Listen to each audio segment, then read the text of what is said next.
The plane crashed into the sea. But not a single drop of water seeped into the cabin. The passengers felt relieved.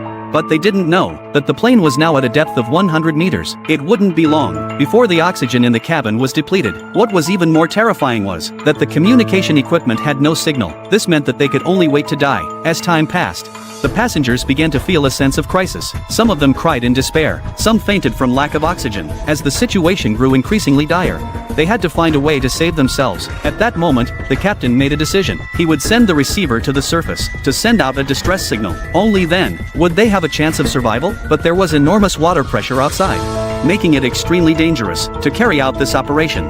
The co-pilot also stepped forward. The two took precautions, sealing the door connecting to the cabin to prevent seawater from flooding in. But things were not that simple. The captain tried to use the electric door opener, but the circuit shorted out. While he was repairing it, seawater suddenly broke through the cabin door. In an instant, the water level inside the cabin rose. The first officer fainted on the spot. Although the captain was unharmed, the oxygen tank ruptured, causing the oxygen to leak out completely. The captain discarded the oxygen tank, held his breath, and opened the package in the water. He let the signal receiver float up with the air valve, and then swam upward himself. Finally, with unwavering determination, he successfully reached the surface. By then, he was completely exhausted, but he dared not delay. He climbed onto the air valve and sent out a distress signal. At that moment, a patrol aircraft spotted him and reported the situation to higher-ups. After confirming the location, higher-ups dispatched a fleet for rescue. They found the captain and launched a motorboat into the water. Soon, the captain was successfully rescued. Afterward, the captain explained the crash, and the captain dispatched rescue personnel to rescue the passengers on the seabed.